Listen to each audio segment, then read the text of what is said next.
6.3 যে অ্যাক্টিভিটিস আছে, বিশেষ করে সেন্টেন্সেস আর reasons to use punctuation mark বা ক্যাপিটালাইজেশনস, এই বিস্তারিত ব্যাপার নিয়ে আলোচনা করব। তো এখানে বলছে যে in pairs or groups read the story again and discuss why the whole letters of the following sentences are in capital. এখানে বলছে বোল্ড করা যে বাক্যগুলো আছে কেন এটা ক্যাপিটাল হইল।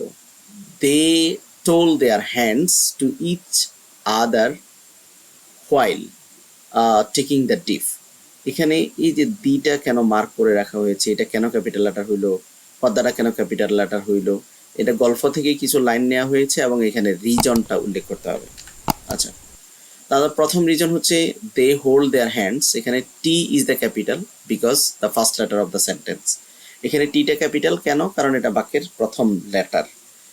পরবর্তীতে one day A group of man went to the Padma. এই পদ্মা পিটা ক্যাপিটাল লেটার কেন? First letter of the river. কোনো আমরা বলছিলাম নদীর নাম, কোনো প্লেসের নাম, সেক্ষেত্রে ক্যাপিটাল লেটার হবে। আফটার রিটার্নিং টু দ্য শোর মিস্টার রথিন। এখানে মিস্টার রথিনে কেন ক্যাপিটাল লেটার ব্যবহার করা হয়েছে? কারণ first letter of title.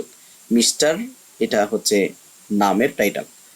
I can help you, এখানে কেন ক্যাপিটাল ব্যবহার করা হয়েছে? কারণ ইন্ডিকেট পার্সন, আমরা জানি আই অ্যাজ এ পার্সন হিসেবে বা প্রোনাউন হিসেবে ব্যবহার হলে